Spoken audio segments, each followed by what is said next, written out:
네, 이제는 외면할 수 없어서 기획한 코너죠. 환경보호 알리기 프로젝트 지구야 미안해 세 번째 시간입니다. 오늘 주제는 앞서 영상에서 보셨겠지만 고래와 생물들의 이야기입니다. 오늘 모실 분 두 분인데요. 먼저 돌핀맨으로 불리는 이정준 다큐멘터리 감독님. 안녕하세요. 어서 오십시오. 네. 그리고 자연활동 공유 플랫폼 네이처링의 강홍구 대표님도 나오셨습니다. 반갑습니다. 어서 오십시오.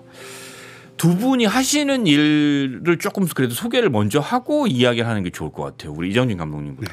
네. 저는 자연과 야생, 바다를 주제로 한 다큐멘터리를 제작하고 있는 사람이고요. 10년 전부터는 한국의 고래를 주제로 다큐멘터리를 만들고 있고요. 서해 남해의 상갱이, 제주도의 돌고래, 남방 큰 돌고래, 그리고 동해의 밍크고래까지 우리 바다에서 고래들이 어떻게 살아가는지를 기록하면서 고래 보존 활동도 하고 있는 다큐멘터리 감독 이정진입니다. 그럼 계속 고래만 쫓아다니시는 거예요? 거의 그렇습니다. 네. 원래는 조금 일찍 모시려고 했는데 그때도 무슨 동해인가 뭐 어디 고래 맞습니다. 그 저기 그 촬영하러 가셔야 된다고 맞습니다. 한 달여 가까이 아마 막 나가 계시고 그렇다고. 네네. 그래서 진짜 고래의 진심인 분 예, 소개해드릴 수 있을 것 같고 그 다음에 우리 네이처링의 강홍구 대표님은 어떤 일을 하시는지.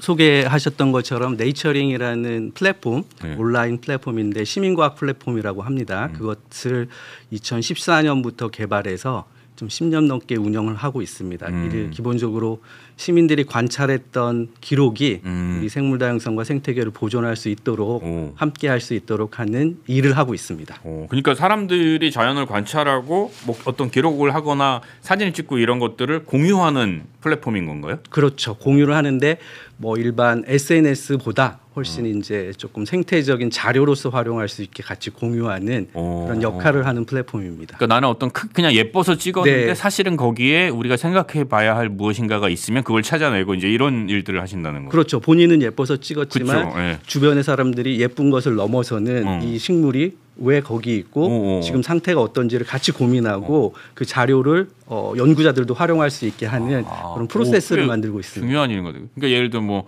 이게 여기 있으면 안 되는데 뭐 이런 것도 찾아내고. 그럴 수도 있죠. 충분히. 이게 여기 많았는데 왜 이렇게 없어졌지? 없어졌죠. 예. 그런 일이구나.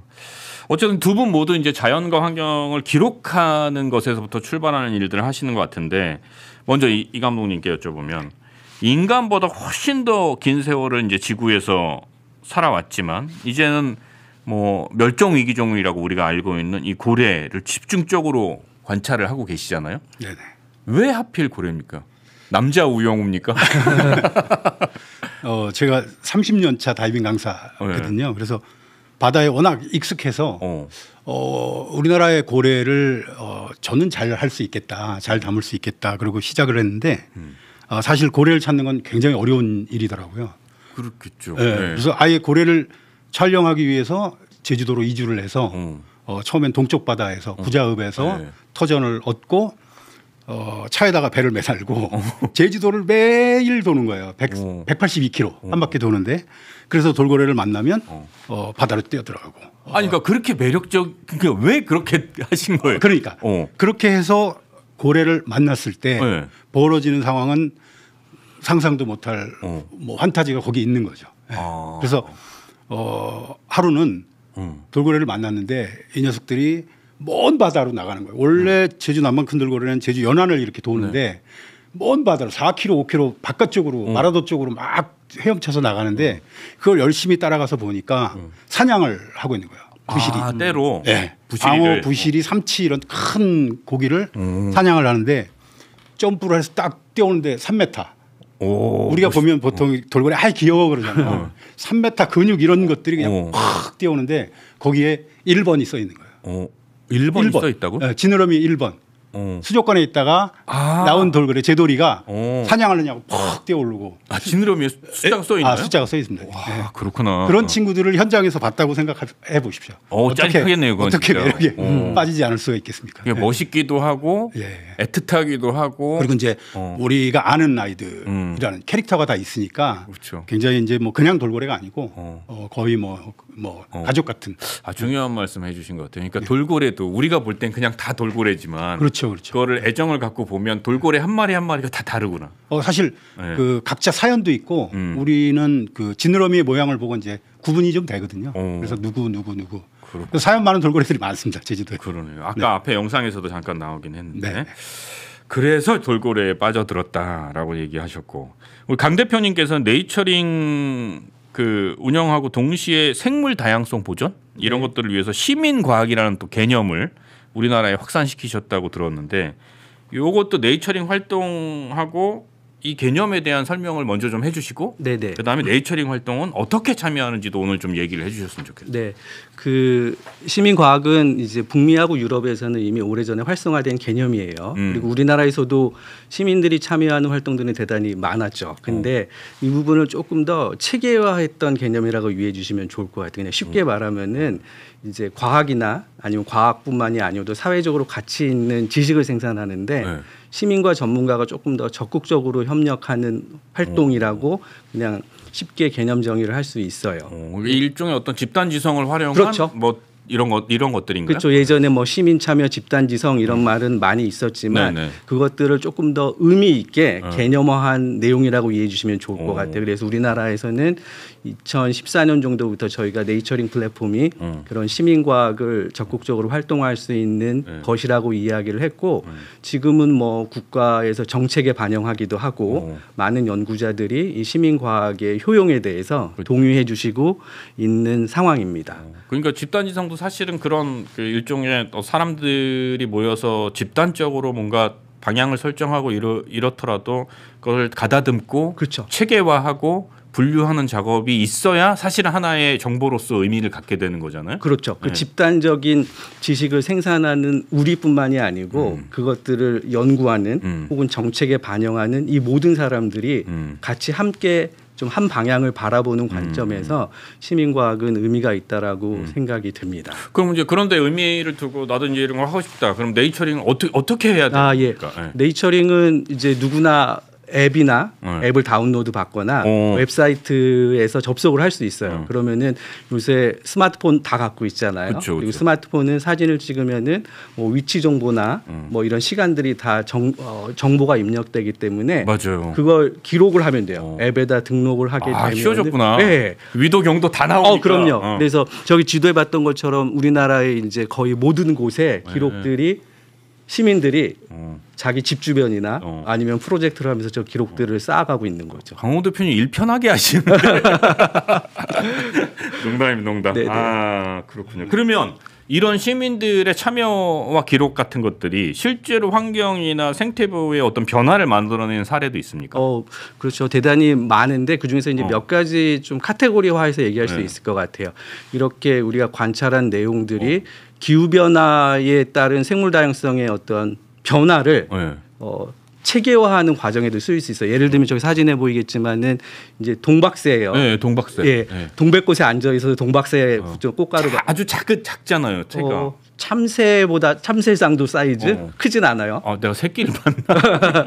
그런데 저 새가 이름처럼 동백꽃이 피는 남쪽에만 주로 있다고 알려졌었는데 지금은 저 초록색 점처럼 수도권 전국에 분포돼 있어요. 저게 이제 보고 나서 사진을 찍고 거의 네이처링에 올리니까 분포도가 쫙 나오는구나. 그렇죠. 저 분포가 그러니까 기후 변화 때문에 생물의 분포가 확산되거나 줄거나 뭐 이런 변화를 알아야지만이 적극적으로 대응을 할 수 있는데 저런 자료를 연구자만이 모으긴 되게 어려워요. 그래서 시민들이 기록한 내용이 저렇게 기후 변화에 대응할 수 있는 기초 자료가 되고 연구 논문도 만들어내는 거죠. 재밌네. 그러니까 제주도 쪽에 잔뜩 몰려 있고 부산 요쪽 그 좀 더운 쪽 남쪽에 좀 몰려 있고 신기하게 여기 저 수도권에 몰려 있네요. 그렇죠. 원래 저거는 이제 우리가 이렇게 그 어디서 언제 동일하게 조사하자고 하는 것보다 시민들이 자율적으로 하는 거기 때문에 수도권에 계신 분들이 관심이 높다고도 볼 수 있는 거예요. 그렇게 볼 수도 있겠다. 근데 너무 단순하게 생각했구나.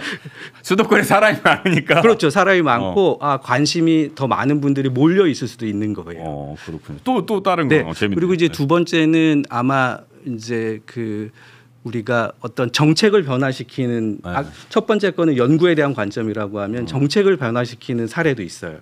저 사진 보면은 새가 죽어 있잖아요. 네. 작가님 보시면은 우리 보면은 방음벽 도로의 방음벽이나 네. 건물의 유리창에 새가 부딪혀 죽어요. 네. 새는 유리창을 인식을 못하는 거죠. 그렇죠. 그래서 연구를 해보니까 1년에 한 800만 마리가 우리나라에서 죽는다고 연구가 됐어요. 일종의 그 로드킬 같이 벽에 부딪혀서 그렇죠. 죽는 하늘의 새들이. 로드킬이라고 얘기도 해요. 그래서 저 부분을 이제 국립생태원에 계신 연구자가 연구를 하고서 저 새들이 죽지 않게 하는 제도를 좀 만들고 싶다라고 고민을 했던 거예요. 밑에 보면은 저렇게 5 곱하기 10 사이즈의 점이 찍히면 새들이 유리를 인식하고 이제 안 부딪혀 줍니다. 아, 거기 뭐가 있다고 인식을 하는구나. 그러니까 방법론도 다 나와 있는데 근데 저거는 비용이 들어가니까 제도가 필요했겠죠. 그렇죠. 네. 그래서 시민들하고 어디서 새가 죽는지를 저 위의 지도처럼 찾아본 거예요. 그랬더니 한 5천 명이 6만 개가 넘는 사체를 발견을 했죠. 그래서 민원도 놓고 그다음에 제도를 개선하는 관심 있는 분들에게 이슈를 제기했죠.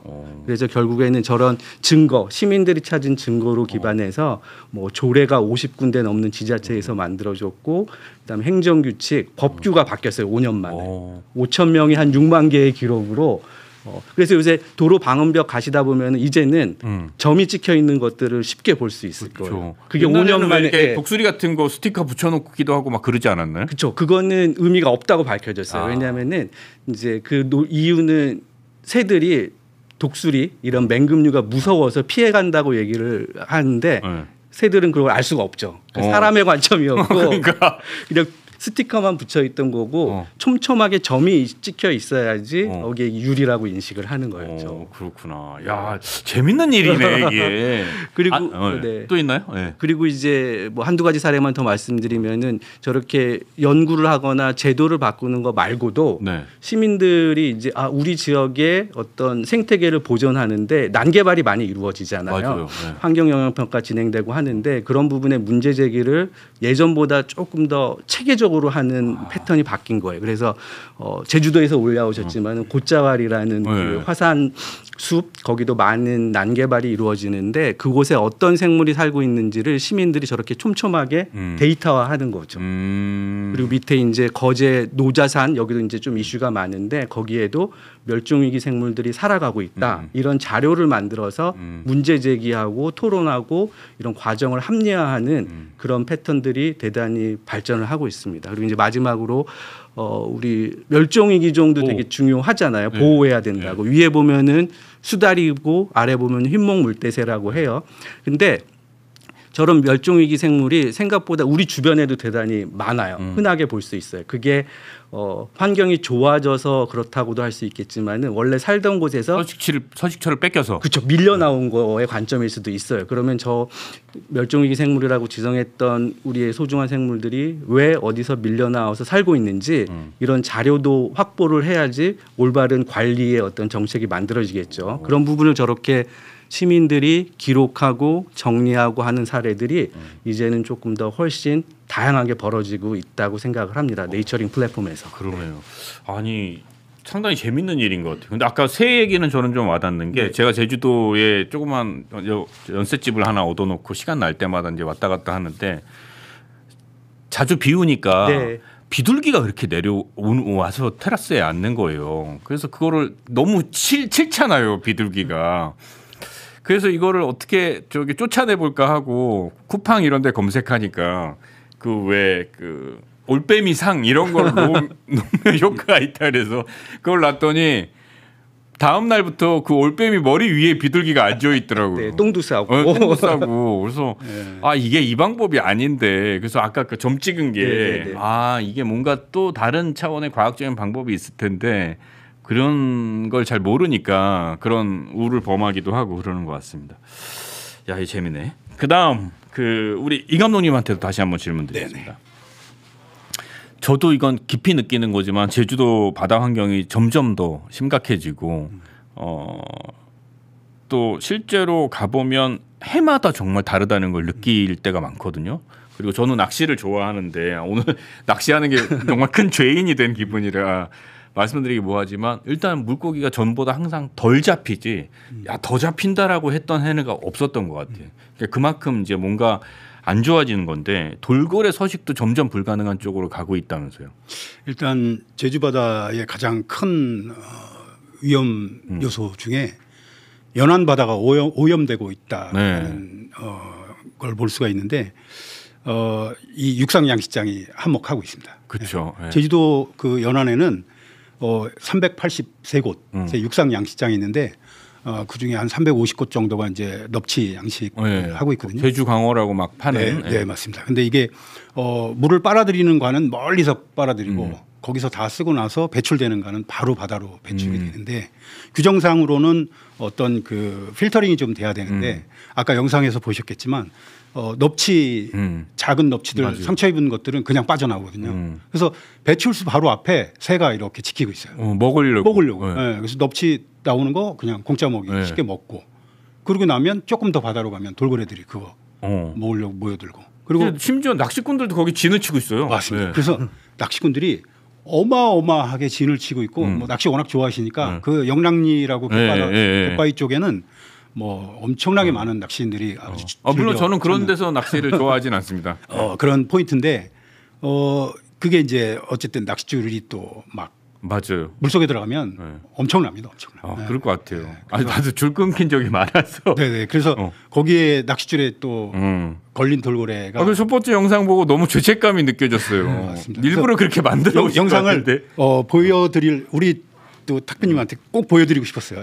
왜냐하면 낚시를 하지 말자가 아니고 낚시를 잘하자. 그러니까요. 좀 책임을 좀 져야죠.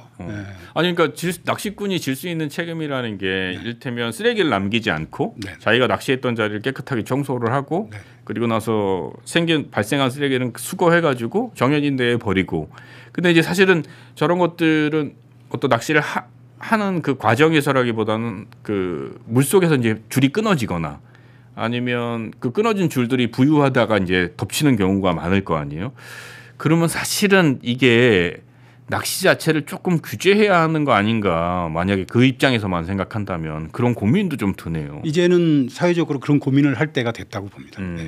이건 아주 진짜 개인적으로 제가 생각했던 건데 저는 낚시할 때 이거 낚시인들이 들으면 또 엄청 욕먹을 텐데 저는 그 외국에는 낚시할 때 퍼미션을 받잖아요. 네네네. 그 퍼미션이라는 게 어떤 자격을 심사하는 게 아니라 돈을 내잖아요. 저는 그걸 해야 될 것 같아요. 우리나라도. 그래서 그 돈을 이런 환경과 자연을 보호하는 데에 100% 쓰일 수 있도록 만들어지면 그나마 좀 덜 미안하고 또 다른 영역에서 좀 환경보호 기금이라든지 혹은 네이처링 활동도 그렇고 우리 감독님 활동도 그렇고 그런 데에 좀 쓰여지면 우리가 조금 더 조심하게 되지 않을까. 근데 그 재원을 엉뚱한 데서 마련하지 말고 실제로 낚시하는 사람들이 하루에 뭐 10,000원이면 10,000원, 뭐 5,000원이면 5,000원을 내고 낚시를 하는 것으로 해보면 어떨까라는 생각을 저는 여기가 있습니다만 수많은 낚시꾼들이 이제부터 저에게 욕을 하겠죠. 적극 찬성하고요. 저는 그 오늘 사실 이 자리에서 드리고 싶은 말씀은 낚시를 즐기시는 건 너무 이렇게 반대하지 않는데 최소한 돌고래가 지나갈 때는 낚싯대를 좀 걷어주셨으면 좋겠어요. 돌고래가 그렇죠. 있는데 계속 챔질을 하고 있고 특히 그 영랑리 앞바다에는 아주 특이한 넙치 양식장이 바로 앞에 있는데 그 넙치 양식장에서 미끼를 사요. 넙치를. 그래서 그 넙치를 끼워서 낚싯바늘에 끼워서 그걸로 대물 낚시를 하는 거예요. 맞아요. 네. 그래서 영랑리 대물 낚시라고 검색을 해보시면 부실이 큰 거 잡고 맞습니다. 막 이러려고. 네. 그러다 보면 이제 돌고래가 물게 되겠죠. 그걸 물죠. 근데 낚싯줄에 얽히고 희생당하는 애들은 어린 아이들이에요. 그러니까 이제 좀 덩치가 크고 성체들은 이미 이제 그걸 잘 빼먹는 방법을 배워서 잘 빼먹겠죠. 그런데 어린 애들은 그걸 따라하다가 그냥 낚싯줄에 걸려가지고 희생당하는 네. 그런 안타까운 상황이 매년 발생하고 있습니다. 죄송합니다. 이게 사실 이렇게 그렇게 보니까 이런 오늘 영상을 이렇게 쭉 보니까 이 고래 먹는다고 일본 욕할 때가 아닌 것 같아요. 이게 우리도 참 반성을 많이 해야 되는데 이 낚싯줄 때문에 새끼돌고래가 성장을 못한다는 말도 들리더라고요. 어떻게 그러니까 어떤 이유입니까 이게? 아까 그 맥락인데요. 넙치 자체를 미끼로 쓰는 낚시를 하다 보니까 그 넙치를 먹기 위해서 돌고래들이 모이는데 성체들은 그걸 잘 빼먹는 모양이에요. 네. 아 요령이 있고 얘들이 똑똑하니까. 네. 그런데 새끼들은 그걸 물다가 신체 어딘가에 낚싯바늘이 끼는 거죠. 그러면 이제 낚싯바늘에 칭칭칭, 낚싯줄에 칭칭칭 얽히는 그런 상황이 생기는 거죠. 실제 낚시꾼들이 돌고래가 입질했다, 뭐 그런 얘기를 뭐 심심치 않게 하고 있거든요. 네. 아, 그 진짜 그건 안 되는데. 안 됩니다. 그 규제 좀 해야 됩니다. 네. 최소한 돌고래가 지나갈 때는 낚싯대를 좀 걷어주시길 간절히 바라겠습니다. 배 타고 나가서 하는 낚시할 때는 돌고래가 있으면 오히려 다른 고기들이 도망가서 야 돌고래 나타났으니까 하지 마 이런 얘기를 주로 들었는데 거기는 안 그렇구나. 아니 다 그러시는 건 아닌데 어쨌든 이제 뭐 자기 시간이 소중하고 뭐 그런 뭐 이유가 여러 가지가 있겠지만 어쨌든. 이런 제가 말씀을 드리면 그래도 옆 사람이라도 눈치를 좀 주면 좀 낚싯대라도 좀 걷어주면 매년 발생하는 이런 일을 조금이라도 줄이지 않을까. 그러니까요. 생각을 좀 해봅니다. 네. 하여튼 일단 저는 낚시에 퍼미션제를 도입해야 될 거라는 걸 좀 주장하고 싶어요. 아 이거 많이 먹을 텐데 이거 낚시꾼. 자 그다음 강 대표님 얘기 조금 더 들어보고 싶은데. 요즘 혹시 좀 눈에 많이 띄거나 아까 이제 어떤 식으로 활동하시는지는 알게 됐고 좀 활발하게 이루어지는 관찰이 있다면 요즘에 뭐가 있을까요? 그 이제 눈에 띄는 관찰을 얘기해 드리려고 해요. 아까 말씀하신 것처럼 이게 여기 왜 있지? 이런 것들도 발견할 수 있다고 했잖아요. 그 두 가지 사례를 말씀드리는데 저기 이제 그 빨간 아스팔트 위에 작은 민달팽이류가 있어 잘 안 보이시겠지만 저게 이제 어떤 시민이 지나가다가 찍은 거예요. 그랬더니 연구자가 이 게시물을 보고 이거 여기 있어서는 안 되는 여기 없었던 생물 같은데라고 했던 거예요. 그랬더니 저게 외국에서 들어온 새로운 민달팽이 종류라는 것들을 연구자들이 찾아냈죠. 오, 법무니 뾰족 민달팽이. 그렇죠. 우리나라 이름을 붙인 거예요. 근데 저거는 우리나라에 살지 않던 종이고 연구자들이 저 기록을 보고 찾아가서 채집도 하고 분석을 해보니까 외국 종이었다. 근데 저런 발견이 왜 중요하냐면은 말했던 것처럼 여기에 살지 않았던 종이 들어오면 생태계의 균형이 파괴될 수 있는 거죠. 그게 흔히 얘기하는 뭐 외래종, 그렇죠. 외래 침입종 그런 것들이 어떻게 보면 생물 다양성을 조금 감소시키는 중요한 원인일 수도 있는데 그런 부분이 시민들의 관찰에서 조금 더 정량화되는 사례들이 많이 발생하고 있습니다. 저 오른쪽에 것도 뭐 이파리에 뭐 점이 있네라고 해서 했는데 부산에서 어떤 시민이 기록을 했어요. 그랬더니 저건 아직 국명이 정확히 정리되진 않았지만 뭐 얼룩 개자리 뭐 이런 식으로 해서 저것 역시 해외에서 들어와서 지금 하천변에 퍼지고 있는 식물이다. 뭐 이런 것들이 기록이 되고 있는 거죠. 시민은 잘 모르고 기록을 했지만은 본인이 일상적으로 생활하는 공간에서의 관찰이 저렇게 전문가나 정책을 입안하는 사람들이 활용할 수 있게 되는 거죠. 그런 의미에서 이 시민과학이라는 게 더 활발해지려면 어떤 조건들이 필요합니까? 시민과학은 당연히 목적이 우리가 생물 다양성을 보존하는 그 기본적인 목적. 그다음에 이게 시민들이 참여하는데 연구 논문을 굳이 생산하지 않아도 과학이라고 칭하는 거는 증거, 데이터 기반이기 때문에 그렇죠. 그렇게 얘기를 하는 거예요. 그리고 아까 말씀드렸던 것처럼 시민하고 전문가하고 뭐 정부일 수도 있겠죠. 정책 위반자들이 유연하게 협력하고 오래 지속돼야 되는데 지금 10년 지난 우리나라 상황에서는 시민들하고 그다음에 이걸 데이터 기반하는 문화는 대단히 잘 정착이 되고 있는 것 같아요.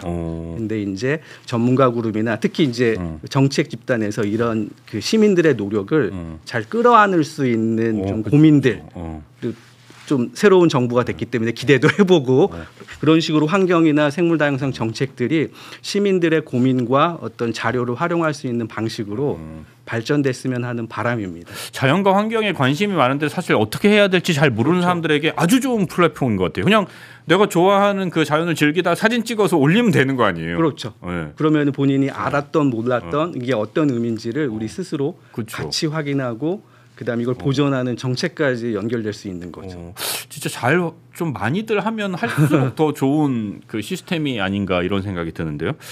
자, 시간이 많이 됐네요. 오늘 마지막으로 이정진 감독님께 한번 더 기회를 드리고 싶은데 좀 이렇게 당부를 하고 싶으실 것 같아요. 사람들에게. 네, 그 말씀을 좀 해주시면서 마무리해 볼까요? 2025년도에 드디어 신도리 서귀포시 대정읍 신도리 해역의 2.36km가 남방 큰돌고래 주요 서식처 보호 지역으로 지정이 됐어요. 근데 이제 실질적으로 사실 너무 작고 그래서 노을해안로 한 7km 정도 되는데 그 일대를 전부 보호구역으로 지정해 주셨으면 좋겠다라는 생각을 일단 드리고요.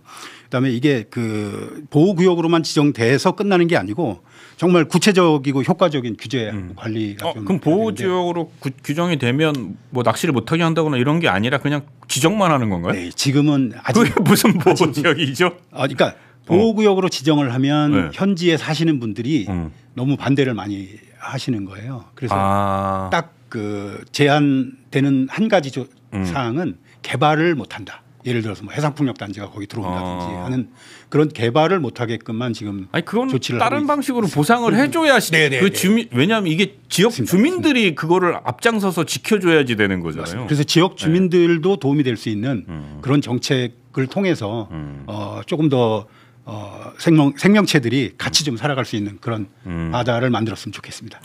이게 한탕 이렇게 물려 있는데 오늘 이정준 감독님 마지막 말씀처럼 예를 들어 거기를 보호지역으로 지정을 한다면 그러면 그 지역을 이게 24시간 무슨 경찰이 가서 지킬 것도 아니고 그렇죠. 지역 주민들이 지킴이가 돼야 되는데 맞아요. 네. 그럼 그분들에게 합당하고 응당한 보상을 해주고 그런 아이디어가 절실하게 필요합니다. 역할도 주고 이래야 되잖아요. 아마 그러면 보호구역 충분히 늘릴 수 있는. 왜 우리가 저기 제주도 가면 그 해녀분들 그 어장에 그냥 잘 모르고 들어가서 뿔소라 하나만 잡아도 정말 빨리 달려오셔가지고 난리 나잖아요 진짜.